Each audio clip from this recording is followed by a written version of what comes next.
네, 뉴스타트 3부로 이어가겠습니다. 첫 소식입니다.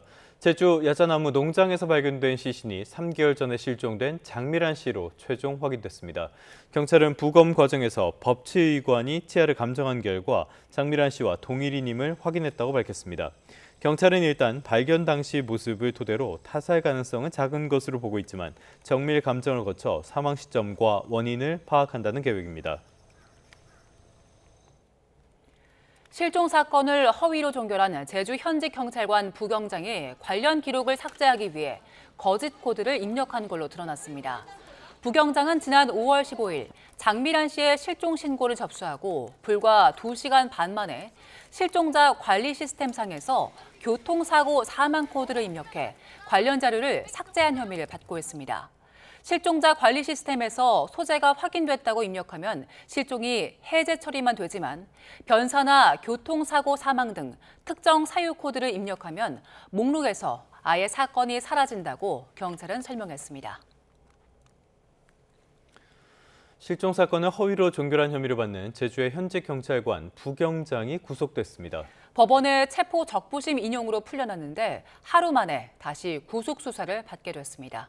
오선열 기자입니다. 모자와 마스크를 깊게 눌러 쓴 남성이 법원 문에서 모습을 드러냅니다.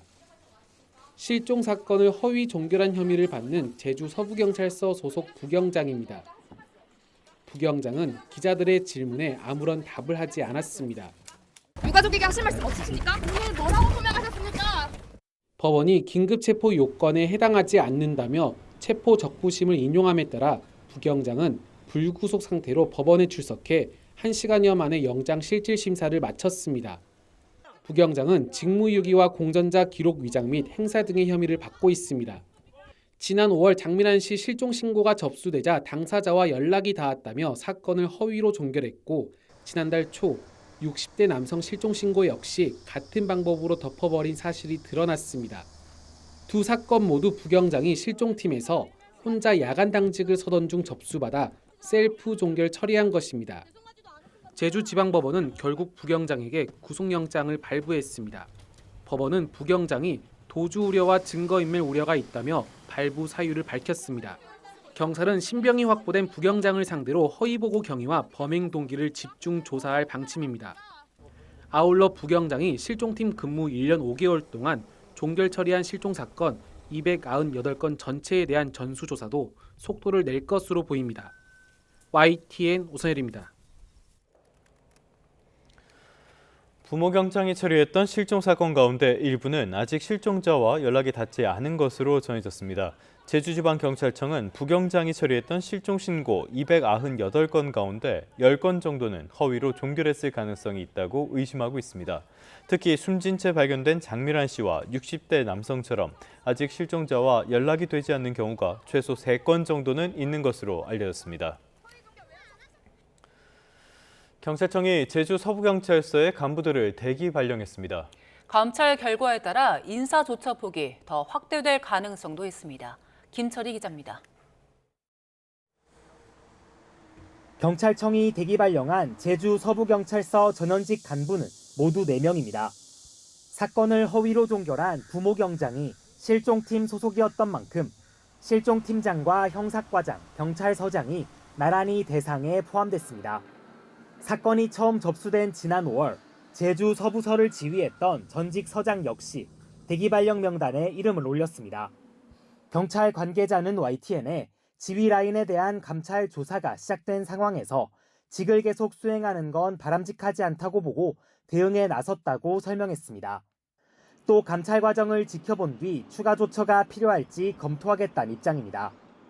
경찰청 차원의 감찰은 대기 발령과 별개로 계속 이어지고 있습니다. 앞서 경찰은 장미란 씨로 추정되는 시신이 발견된 직후 사건 처리 과정뿐 아니라 지휘관리 감독 체계 전반을 들여다보겠다며 고강도 감찰을 예고했습니다. 본청 감찰을 내려보내서 사건 접수부터 처리 종결까지 전반적으로 점검을 하고 잘못된 부분에 있어서는 철저하게 책임을 묻고 담당 직원들은 감찰 공지가 나온 뒤 곧바로 제주로 향해 현장에서 필요한 조사를 이어가고 있습니다.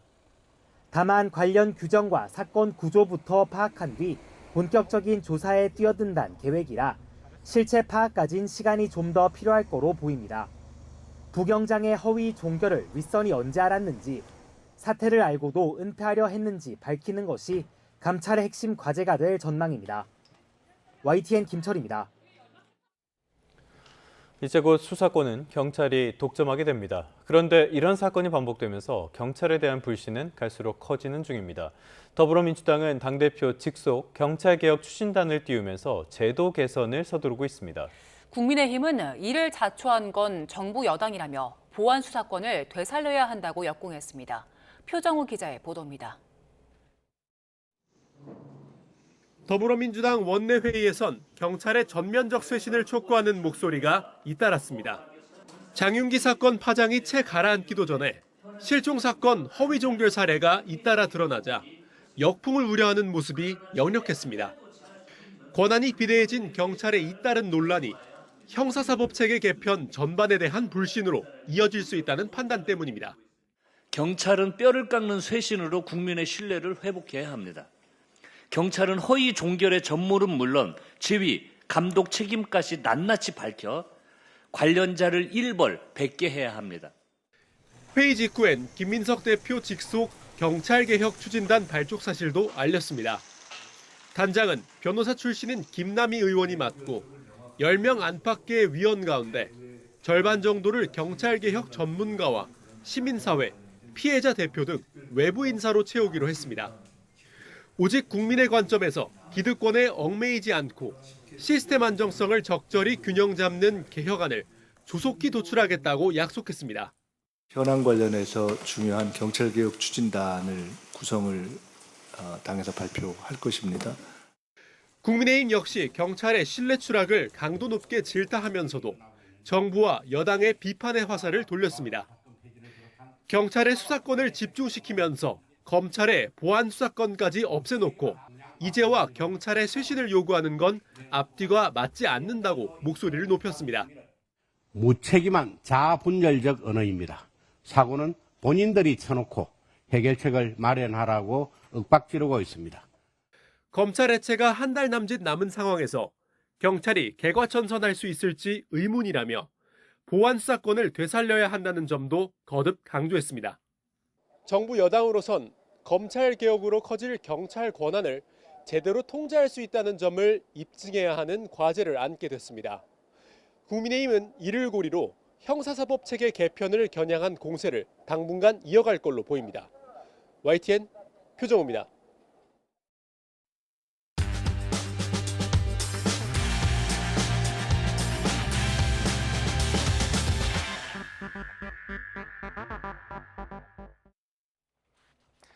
(8월 26일) 수요일 스타트 브리핑 시작합니다.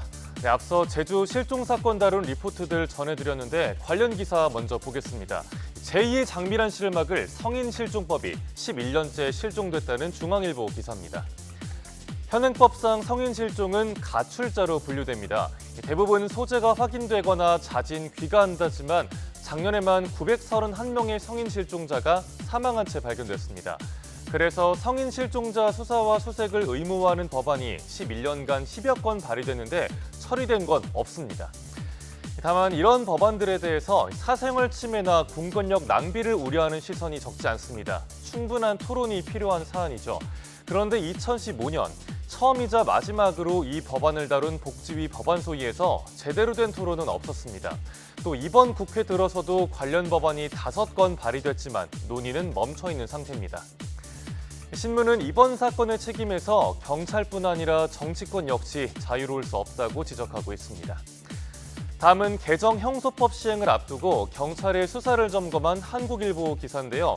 일 터지면 우르르 몰려서 헛도는 수사에 문제점을 짚었습니다.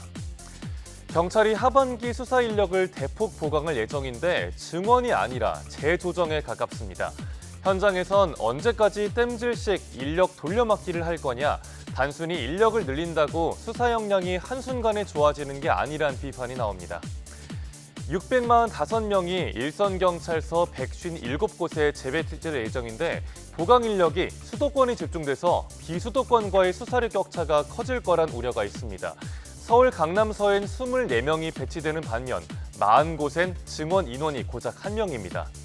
일이 많은 곳에 인력이 필요한 건 맞지만 경찰의 수사 인력 재배치 문제는 늘 반복돼 왔는데요. 지방 수사 인력을 양성할 기회가 줄어드는 만큼 장기적으로 볼 필요가 있겠죠. 수사기관의 이해충돌, 지역 연고, 또 정치적 영향 등 수사의 공정성을 흔드는 변수도 많습니다.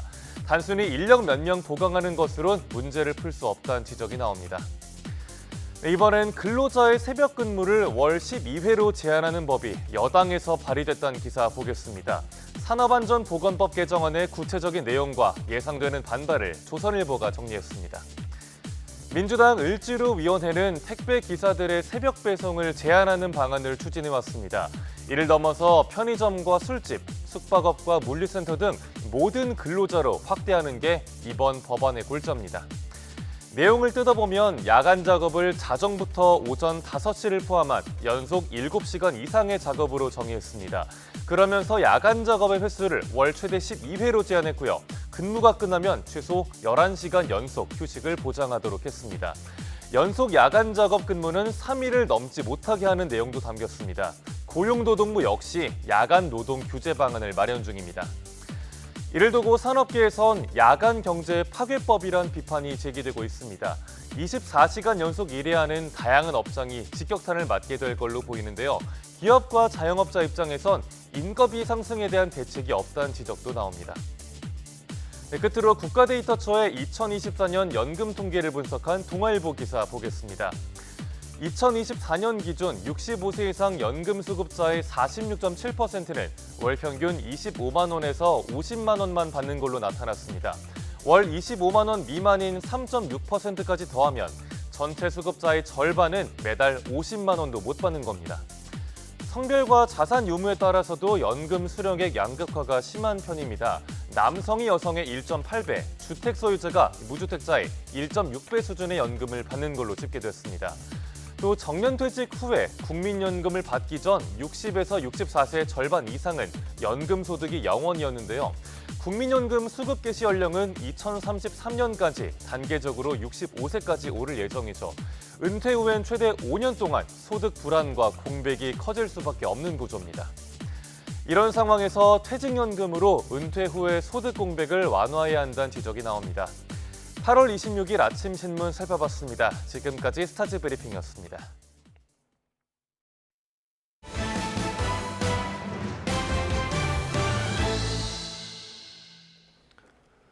네, 이번엔 중동으로 가보겠습니다. 이란과 오만이 호르무즈 해협에 임시 공동 해상 통로를 개설하고 기뢰 제거 작업도 추진하기로 뜻을 모았습니다.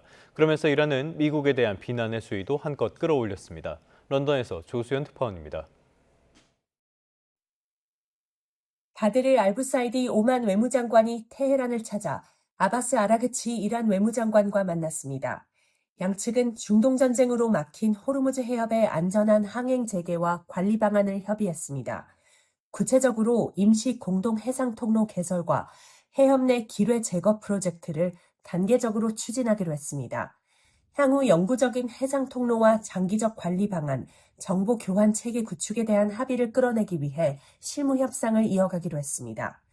또 국제법을 준수하고 연안국들의 주권적 권리 존중이 필수적이라는 데 뜻을 같이 했습니다. 호르무즈 해협을 둘러싼 미국과 이란의 협상은 교착 상태를 벗어나지 못하는 가운데 이란은 경제 압박으로 선회한 미국을 연일 강력히 비난하고 있습니다. 이란 외무부는 미국의 경제 전쟁은 전 세계 주권에 대한 공격이자 민족 자결권을 침해하는 행위라고 주장했습니다. 그러면서 미국이 전 세계를 향해 복종하거나 보복에 직면할지를 선택하라고 강요하고 있다며 더 이상 이란에만 국한되는 문제가 아니라고 목소리를 높였습니다. 이란은 미국과 갈등 중인 캐나다까지 거론하면서 미국 횡포의 현실을 뼈저리게 느끼기 시작한 국가라고 짚었습니다. و ما تقریبا اطمینان داریم که بسیاری دیگر از کشورها هم یا به صورت رسمی یا غیر رسمی نخواهند پذیرفت و انشالله شکست خواهند خورد. 물밑에선 미국과 이란의 종전 협상을 재개하려는 중재 노력도 계속되고 있지만 경제 제재를 둘러싼 양측의 대치 국면은 당분간 이어질 전망입니다. 런던에서 YTN 조수연입니다. 이 와중에 트럼프 대통령이 이번엔 호르무즈 해협에서 기뢰를 모두 제거했다고 주장했습니다. 이런 가운데 러시아의 한 매체가 미국과 이란이 호르무즈 해협에서의 자유 통항을 포함해 휴전에 합의했다고 보도해 눈길을 끌고 있습니다. 워싱턴으로 가보겠습니다. 시윤정 특파원, 트럼프 대통령이 호르무즈 해협 주도권을 거듭 강조했다고요? 네, 트럼프 대통령은 호르무즈 해협 국제 수역의 모든 기뢰가 제거되거나 폭파됐다는 보고를 미 해군으로부터 받았다고 밝혔습니다. 이어 이란에는 새 기뢰를 설치하는 선박은 즉각 파괴될 것이라고 통보했다면서 기뢰 설치에 대해서는 무관용 정책을 시행하고 있다고 강조했습니다. 이란과 오만이 해협 관리 방안을 협의하는 상황에서 미국 역시 호르무즈의 안전한 통항을 자신들이 보장하고 있다는 점을 강조하려는 겁니다. 미국이 중동에서 외교 인력을 다시 복귀시키는 움직임도 나타나고 있습니다. 미 일간 뉴욕타임스는 미 국무부 문건을 인용해서 이란 전쟁 뒤 철수했던 중동 지역 외교관들의 복귀가 이번 주 시작될 수 있다고 보도했는데요. 트럼프 행정부가 이란 돈줄을 끊는 경제 압박에 무게를 실으면서 이란을 겨냥한 전면 타격 시나리오를 접은 게 아니냐는 관측이 나오고 있습니다. 국제유가는 이틀째 하락세를 이어갔습니다. 전날 발표된 미국의 새로운 대이란 경제 제재에도 국제 원유 공급이 급격히 줄지 않을 거란 시각이 반영된 것으로 보입니다. 미국과 이란이 호르무즈 해협 자유항행을 포함한 휴전에 합의했다라는 소식이 전해졌네요. 네, 러시아 국영통신사 리아 노보스티가 조금 전 미국과 이란이 호르무즈 해협에서의 자유 통항을 포함해 휴전에 합의했다고 전했습니다. 파키스탄군 소식통과 이란 안보 소식통은 양국 간 휴전 합의가 며칠 내로 발표될 것이라고 전했습니다. 앞서 미국과 이란 간 중재국인 파키스탄의 아심 무니르 국방군 총사령관은 현지 시간 24일 테헤란을 방문해서 이란 대통령 등을 만났는데요.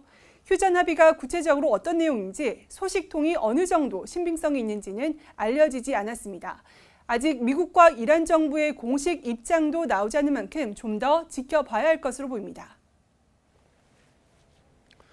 네, 이런 가운데 트럼프 대통령이 북한 김정은 위원장을 향해서 대화의 신호를 또 보냈네요. 네, 트럼프 대통령은 9일 전 소셜미디어에 올린 한미연합훈련 축소 지시 게시물을 동사 시제만 과거 시제로 바꿔서 다시 올렸습니다. 한미연합훈련이 마음에 들지 않아서 미 국방부 장관에게 대폭 축소를 지시했다는 내용으로 김정은 위원장과의 좋은 관계를 강조했습니다. 북미 대화 재개 의지를 강조하면서 김 위원장에게 구애 메시지를 재차 보낸 것으로 보이는데요. 트럼프 대통령 관련 발언 잠시 들어보시죠. So we were doing a massive war exercise.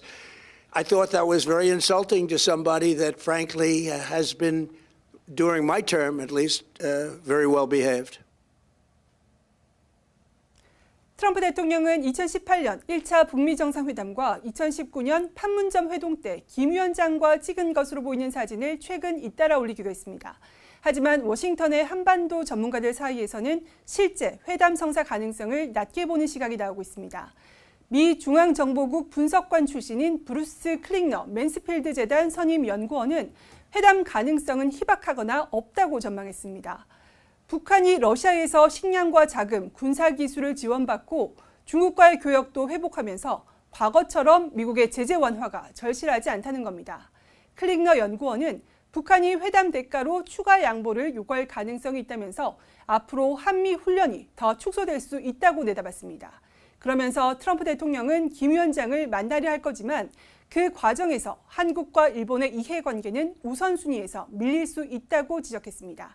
지금까지 워싱턴에서 YTN 신윤정입니다. 트럼프 관세에 맞서 캐나다가 미국산 제품에 최고 50%의 보복 관세를 부과하기로 했습니다. 공화당 일부 의원들마저 캐나다와의 관세 전쟁이 중간 선거에는 악재라고 우려하고 있습니다. 워싱턴 홍상희 특파원입니다. 캐나다 재무부는 오는 9월 8일부터 200억 달러 규모의 미국산 제품에 최고 50%의 관세를 부과한다고 밝혔습니다. 지난 22일 미국이 같은 규모의 캐나다산 제품에 50%의 보복 관세를 부과한 데 대한 맞대응입니다. That Canada will match the United States tariffs dollar for dollar, rate for rate. Canada will impose counter tariffs of up to 15, 25 or 50% on 27.6 billion in imports from the United States of America. 미국산 700개 품목이 부과 대상으로 철강과 알루미늄 등엔 50%의 관세가, 가전제품과 유제품, 해산물에는 25%, 산업용 공구에는 15% 관세가 부과됩니다. 트럼프 대통령을 저격해온 온타리오주 총리는 끊임없이 캐나다를 공격하려는 이유를 이해하지 못하겠다며 결국 미국 국민의 피해를 주려는 것 같다고 비난했습니다. Again, President Trump needs to take a couple pages out of Ronald Reagan's book that was dead against tariffs. 트럼프 대통령은 온타리오주와는 더는 사업을 많이 할 것 같지 않다면서 온타리오 호수의 이름을 아메리카 호수로 바꾸는 방안을 진지하게 검토하고 있다고 밝혔습니다. 미국과 캐나다의 관세 갈등이 격화하면서 캐나다와 국경을 접한 메인주 등 미국 북부 지역에선 중간 선거를 앞둔 정치인들의 행보도 분주해졌습니다. 캐나다산 제품에 대한 관세 부과로 휘발유값 상승은 물론 관광 등 지역 경제도 위축될 거란 우려가 나오면서 공화당 의원까지 반발하고 있습니다. I still think imposing new tariffs on Canada is a mistake. I really want us to go back to the very friendly, economically beneficial relationship that we have with our Canadian neighbors. 트럼프 행정부는 중국에도 과잉 생산 관세 7.5%를 부과할 것으로 알려지면서 미국의 관세 전쟁 재확산 우려도 나오고 있습니다.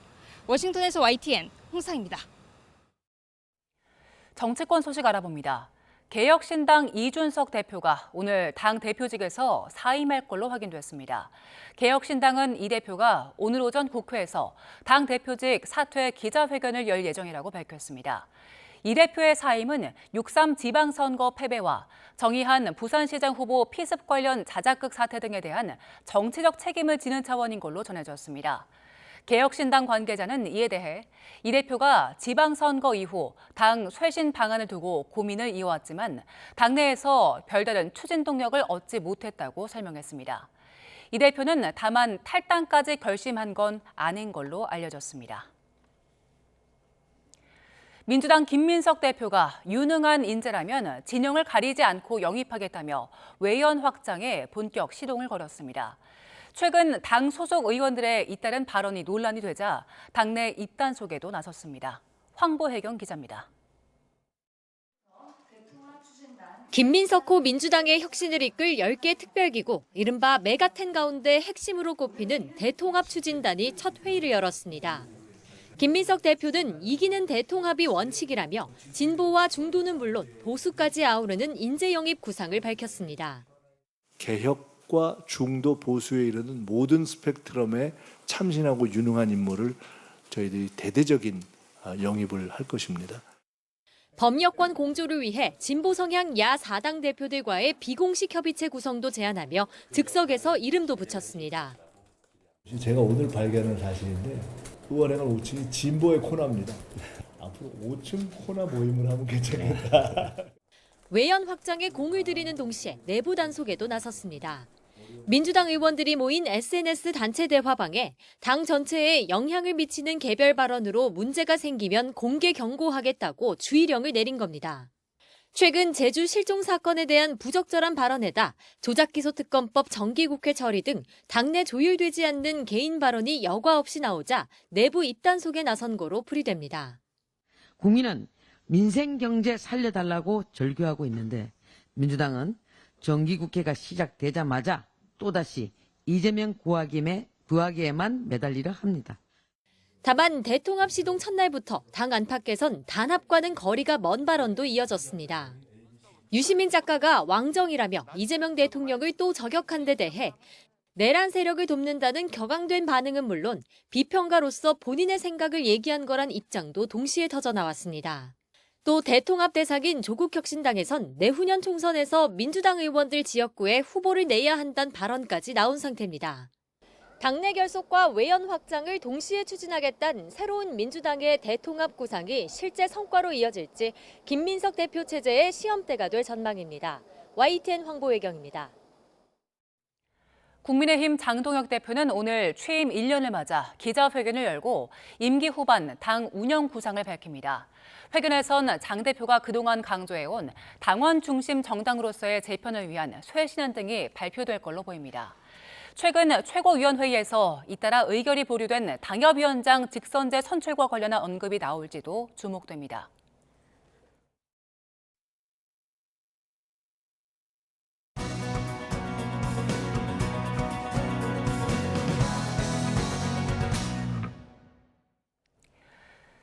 김윤덕 국토부 장관과 오세훈 서울시장이 오늘 다시 만납니다. 지난 첫 만남에선 양측의 입장차가 워낙 팽팽했었죠. 서울시가 대안으로 제시한 부지에 대한 논의도 있을 걸로 보이는데요. 접점을 찾을 수 있을까요? 관련해서 주원 현대경제연구원 연구본부장과 함께 이야기 나눠보겠습니다. 어서 오세요. 네, 안녕하십니까. 네, 오늘 김윤덕 장관, 오세훈 시장 만나게 될 텐데 지난번에는 각자 입장이 워낙 팽팽했잖아요. 그래서 오늘 그 서울시가 제안한 대체 분위에 대해서 논의를 할 텐데 어느 정도 좀 접점 찾을 걸로 보세요? 일단은 저번에 이제 국토부에서 처음에 1차 회동하기 전에 뭐 살짝 흘러나온 얘기, 용산공원 전체를 하겠다는 그런 거를 한번 시장에 띄운 것 같아요. 네. 근데 안 먹힐 거라는 걸 이미 알았을 거고 시장의 반응을 본 거고 또 1차 회동에서 국토부 장관이 얘기한 뉘앙스를 보면 용산공원 전체를 하는 건 아니다. 예. 그러니까 주변에 뭐 훼손된 부지 뭐 이런 용어를 써가면서 하는 거기 때문에 서울시와 접점은 있을 것 같아요. 그러니까 일부를 개발하자는 데는 지금 정부도 국토부에서도 원칙으로 삼고 있거든요. 그 일부가 어디냐라는 게 이제 서울시와 국토부의 어떤 쟁점의 차이인데 다만 이제 서로의 좀 시장 논리를 떠나서 약간의 좀 입장 차이랄까요? 그런 게 좀 있는 것 같아요. 그러니까 국토부에서는 이제 서울시 수도권 쪽에 이제 최근에 부동산 규제가 많이 들어갔음에도 가격이 안 잡히니까 뭔가 대규모 공급 계획을 내놓아야 되는데 용산은 서울 변두리의 공급 계획도 있지만 용산은 사실 좀 우리 시각 효과가 크잖아요. 그렇죠, 정중앙에서. 예, 그게 뭐 용산공원 전체를 했든 그다음에 국토부에서 얘기한 그런 부지를 사용하든 아무튼 그런 시각 효과 때문에 뭐 근데 그게 아마 뭐 토지 오염 정화 문제도 있고 여러 가지 문제가 있기 때문에 사실 몇 년 안에는 착공은 어려울 거예요. 다만 이제 이런 계획을 발표함으로써 정부가 뭔가를 하고 있다는 거를 해주고 싶고 서울시장 입장에서는 굳이 거기다가 서울시가 생각하는 뭐 주변에 어떤 유휴부지들이 꽤 있거든요. 그래서 그런 쪽을 하는 게 서울시 입장인 것 같고 그런 이제 시장 논리를 떠나서 서로의 어떤 그 뭐라고 할까요? 서로의 주도권을 잡을 수 있는 그런 거에 대한 지금 쟁점이 좀 엇갈리기 때문에 거기에서 양쪽이 얼마나 더 양보를 할 수 있는가, 자신이 가지는 어떤 주도권을 좀 이쪽에 넘겨주고 이쪽에 넘겨주는 그런 거가 어느 정도 양쪽의 태도인가 그거에 따라서 오늘 결과가 나올 거로 생각이 듭니다. 정치적인 입장도 있다는 말씀이신 건데 지난 첫 만남 때는 그 오세훈 시장이 용산의 그 근처에 있는 산재 부지 얘기를 했었고요. 또 어제는 탄천 부지에 대한 이야기를 했었잖아요. 근데 그 탄천 물공원재생센터가 국토부에서 제시하는 용산공원이랑 규모도 조금 더 그거보다 크고 기간도 비슷할 거다라고 하면서 제안을 했는데 이거 현실성은 어떻다고 보세요? 탄천도 거기가 이제 그 뭐 재생물센터이기 때문에 쉽게 말씀은 이제 하수 처리하는 그런 게 막 포함돼 있거든요. 그럼 저거를 만약에 없애고 저 주택을 지으면 저 처리 시설을 어디로 옮길 건데요? 그거는 또 대안이 없잖아요. 그 상암동에도 왜 제2소각장 때문에 난리가 났었잖아요. 여기 YTN에 있는. 그러니까 저거 시설을 받으려고 하는 그런 자치구라든가 이런 게 없을 거예요. 그럼 저것도 세월입니다. 예, 세월이고 그리고 설령 저게 만약에 이제 추진이 되잖아요. 저게 아까 지도 보시면 알겠지만 강남이거든요. 당군 이래 최대 로또 분양일 겁니다. 모든 사람들이 저기다가 때려 넣을 것 같거든요. 분양을. 저거는 오히려 서울시 생각과는 다르게 투기를 조장하는 어떻게 보면 우리 역사책에 기록될 수 있는 저거는 제가 보기에는 그렇게 바람직해 보이지 않습니다. 지금 서울시 쪽에서는 자체적으로 여론조사도 해서 발표를 했는데 이 용산공원을 주택 그 부지로 개발하는 데 대해서 찬성한다는 여론보다는 반대한다는 여론이 더 높았습니다. 3명 중 2명이 반대한다는 여론조사였어요. 이 여론조사에 대해서는 어떻게 평가하세요? 일단은 그 용산에 이제 만약에 공원을 다 없애고 아파트를 짓는다. 그럼 거기 들어오는 사람들은 물론 제가 보기에 한 10년 후에나 그렇죠. 들어오는 사람은 어떤 사람들일까를 생각을 해보면 서울시 바깥에서 들어오는 사람들이에요. 그러니까 서울시에 있는 사람들은 굳이 자기는 서울시에 있는데 저 공원을 훼손한다는 거는 삶의 질이 떨어진다는 거잖아요. 굳이 그럴 필요가 있느냐. 그래서 서울시 여론은 당연히 저렇게 낮게 나오고 저거를 아마 주변 지역으로 좀 확대를 하면 여론조사 결과는 좀 달라지지 않을까 저는 그렇게 보입니다. 예, 일단 국민 입장에서는 뭐가 되든 좀 빨리 공급이 늘었으면 좋겠다는 마음이 들긴 하는데 오늘 어떤 이야기 나눌지 좀 접점 찾을 수 있을지 지켜보고요. 그 주택담보대출 금리 얘기를 좀 해볼 텐데 최근에 변동형 금리 그쪽으로 신청을 한 분들이 비율이 늘었더라고요. 뭐 얼마나 늘어난 겁니까? 지금 신규 취급액, 그러니까 기존에 있는 뭐 주택담보대출 말고 이제 새롭게 주택담보대출 받는 분들 보면 작년 12월에 고정금리 비중이 한 87% 그리고 변동금리 비중이 한 13% 정도밖에 안 됐는데 올해 6월 달에는 고정금리가 38% 정도 됐고요. 변동금리가 62%. 그러니까 한 6개월 사이에 6배 정도 변동금리가 확 높아졌습니다. 이게 결국에는 변동금리가 지금 더 싸졌기 때문에 선택하는 분들 입장에서는 일단 당장은 싼 게 낫겠다라고 선택을 하는 거잖아요. 근데 왜 금리가 좀 바뀌어서 변동금리가 더 싸진 겁니까? 원래는 고정금리가 더 안정적이고 변동금리가 이제 좀 높은 게 정상인데 지금 금리가 이제 은행들마다 좀 차이가 있지만 최고 높은 금리를 기준으로 봤을 때는 고정금리가 최고 높은 게 6.6%, 국내 시중은행 기준으로 변동금리가 5.9%거든요. 그러니까 0.7%포인트니까 1억을 만약에 주택담보대출을 받으면 한 70만 원 차이 정도, 연간. 그리고 보통 한 뭐 6억 이러면은 한 뭐 400, 그죠? 7, 6에 40이니까 420만 원 정도. 연간 그 정도면 크거든요. 크죠. 이렇게 차이가 나는 이유는 지금 최근에 이제 국채 시장하고 연관이 돼 있습니다. 그러니까 미국의 아마 언론에서 많이 보도가 됐는데 미국 장기 국채물, 뭐 30년물, 10년물이 갑자기 올라가잖아요. 그게 이제 미국 경제 미래 불확실성 그리고 미국 정부가 워낙 돈을 막 쏟아붓고 지금 인플레이션 높고 하니까 장기 국채 금리가 단기 국채 금리가 빨리 올라가는. 근데 그게 미국 내에만 그치는 게 아니고 예를 들어 미국 국채 금리는 우리나라 국채 금리보다 높습니다. 그러면 이제 글로벌 시장에 국채를 팔 때 어느 걸 사겠어요? 미국 국채를 사죠. 그러니까 다른 나라 국채 금리도 올라갈 수밖에 없어요. 이게 고정형은 이 장기 국채 금리에 영향을 받습니다. 기준을 잡을 때 뭐 단계를 거쳐서 최근에는 은행채까지 들어오지만 근데 단기 금리는 코픽스라고 아마 많이들 들어보셨을 거예요. 그건 이제 우리나라 같은 경우 우리 중앙은행의 정책금리, 기준금리의 변동에 영향을 받는데 우리 기준금리도 이제 시장의 대체적인 시각 보면 천천히 올라갈 거라 그러지만 천천히 올라가는 거고 장기 국채는 빠르게 올라가고 그래서 이제 금리 격차가 지금 벌어지고 있는 겁니다. 네, 이 변동금리라는 게 뭐 3개월, 6개월 변동이 있는데 앞으로 코픽스나 단기금리가 올라가게 되면 대출금리도 바뀌고 그러면 3개월, 6개월마다 더 오를 수도 있기 때문에 그렇게 또 유리한 건 아니잖아요. 근데 이제 원칙적으로는 그런데 장기 국채가 더 올라간다면 근데 지금 장기 국채는 거의 많이 올라간 것 같아요. 여기서 더 올라가면은 사실 미국 국채 30년물이 지금 5.1%까지 올라갔는데 5%선 넘는 게 드문 현상이거든요. 여기서 만약에 더 올라가잖아요. 그러면 이제 금융위기가 분명히 발생합니다. 그게 시장에서 그렇게 보고 있거든요. 그래서 장기 국채 금리가 그렇게 더 올라갈까 그렇게 생각한다면 지금 변동금리가 어느 순간에는 지금 변동금리가 더 고정금리보다 낮지만은 변동금리가 더 높아지는 순간이 곧 오지 않을까. 그게 근데 언제인지는 저도 말씀드리긴 좀 어렵습니다. 네. 그 변동금리에 영향을 미칠 것 중에 하나가 단기금리고 또 기준금리일 텐데 내일 한국은행 금통위에서 기준금리 결정을 하잖아요. 인상이냐 동결이냐 입장이 팽팽했던 것 같은데 최근에 나온 그 채권시장 전문가들 의견 보니까 80%는 동결에 무게를 두더라고요.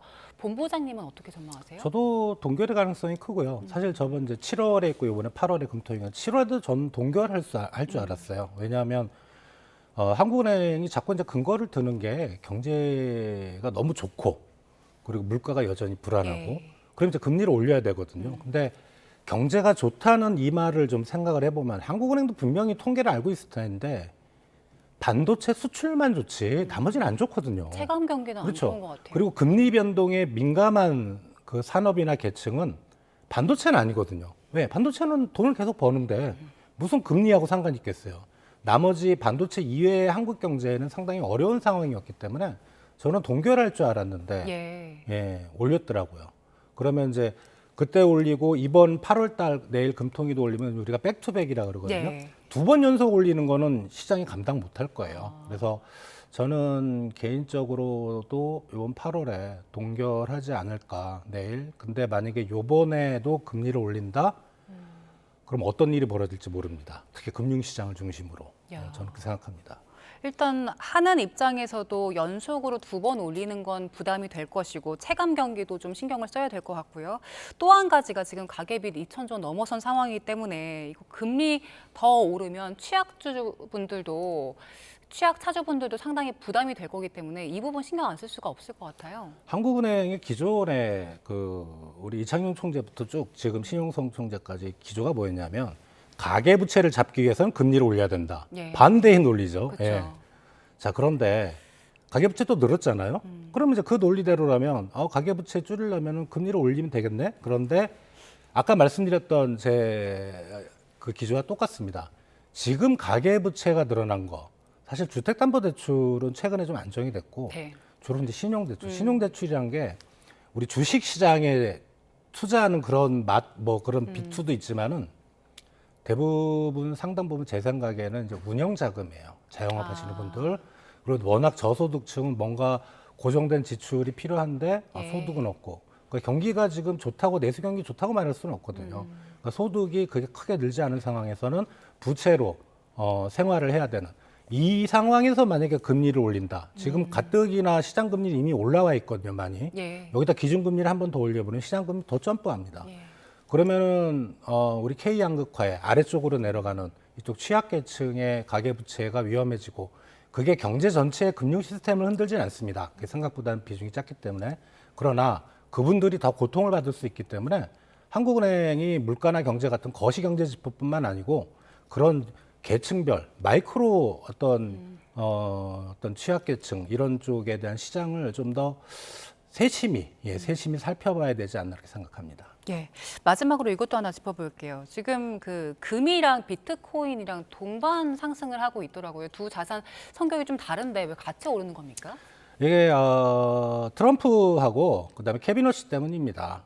케빈 워시는 트럼프 대통령이 이번에 임명했고 둘 다 제가 보기에 케빈 워시는 원래 임명하기 전에는 매파적 금리를 계속 올리고 물가를 우선시하는 이제 그런 사람이라고 생각을 했었는데 이게 임명해놓고 보니까 이 사람도 트럼프과예요. 그냥 돈을 막 풀어서 경기를 띄우자. 그 말은 뭐냐면 달러화가 시중에 엄청나게 풀려버리고 그러면 달러화 가치가 떨어지죠. 그럼 달러화를 가지고 있지 않으려고 합니다. 그럴 때는 안전자산인 금이 가장 좋고요. 가치가 변하지 않는. 그런데 비트코인은 안전자산이 아니잖냐 이렇게 말씀하시는데 비트코인은 사실 코로나 때 막 제로금리 하면서 달러화가 엄청 풀었을 때 비트코인이 급등했던 사례를 보면 비트코인도 어떻게 보면은 안전자산이다. 달러화를 디베이스먼트, 가치 하락이 되기 때문에 대체할 수 있는 두 개의 대표적인 금하고 비트코인. 그래서 지금의 어떤 미국의 무모한 실험이라고 할 수 있죠. 돈을 풀어서 경기를 띄우는 그거에 대한 시장의 어떤 방어 전략이죠. 그래서 금하고 비트코인 가격이 올라가는 겁니다. 알겠습니다. 여러 가지 경제 이슈 함께 짚어봤습니다. 지금까지 주원 현대경제연구원 연구본부장과 함께했습니다. 고맙습니다.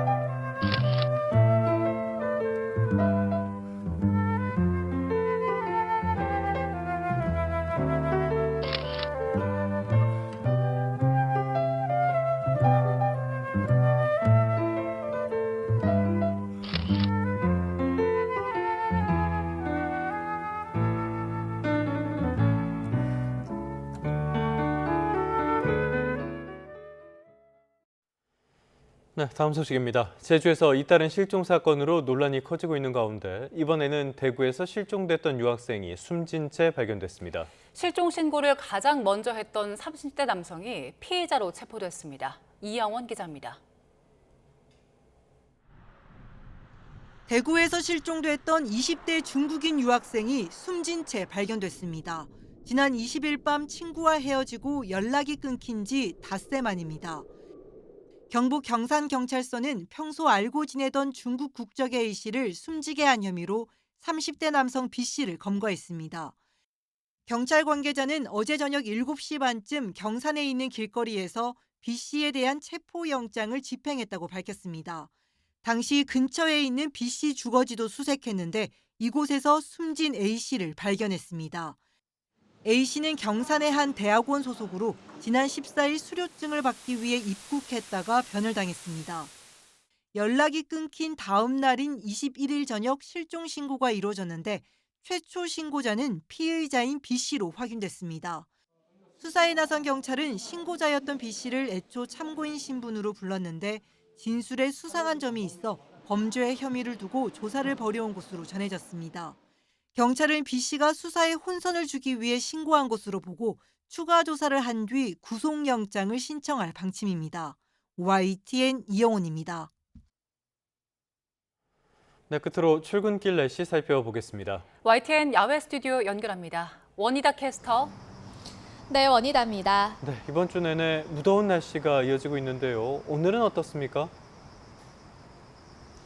네, 밤사이 서울의 최저기온은 24.8도로 열대야가 쉬어갔습니다. 한낮에는 31도로 예보됐는데요. 서울은 차츰 비가 내리며 기온 자체는 어제보다 낮겠지만 습도가 높아서 체감온도는 어제와 비슷한 33도까지 오를 전망입니다. 네, 그럼 더위 속에 비가 내리는 지역은 어디입니까? 네, 오늘 서울을 비롯한 수도권과 강원도는 흐린 가운데 산발적인 비가 내리겠습니다. 반면 남부지방은 대체로 맑겠지만 일부 지역에 소나기 예보가 나와 있습니다. 오늘 중북부 지방의 비는 오전에 시작돼 퇴근길 무렵 정도까지 이어지겠습니다. 예상되는 비의 양은 5에서 30mm가 되겠습니다. 또 남부 일부 내륙과 제주 산간에는 오후 한때 소나기가 예상됩니다. 중북부 지방을 중심으로 폭염특보가 일부 해제 완화됐지만 여전히 습도 높은 무더위는 계속됩니다. 특히 남부지방 곳곳에는 폭염경보가 발효 중인데요. 우선 밤사이 곳곳에서 열대야나 열대야 수준의 더위가 지속했습니다. 현재 청주 26.3도, 제주 27.5도를 나타내고 있습니다. 한낮에는 서울이 31도로 예상되고 남부지방은 광주 35도, 대구 36도까지 크게 치솟겠습니다. 내일은 남해안과 제주도를 중심으로 모레는 충청 이남 지방에 비가 오겠고요. 이번 주말 동안에는 전국에 비가 내리며 서울 낮 기온이 30도 아래로 내려가는 등 예년 수준과 비슷해질 전망입니다. 출근길 내륙 곳곳에 안개가 드리워져 있습니다. 평소보다 시야가 답답한 만큼 차간 거리를 넉넉히 두고 서행해야겠습니다. 지금까지 서울 상암동에서 YTN 원희다입니다. 네, 8월 26일 YTN 뉴스타트 모두 마치겠습니다. 잠시 뒤 뉴스업이 이어집니다. 시청해주신 여러분 고맙습니다.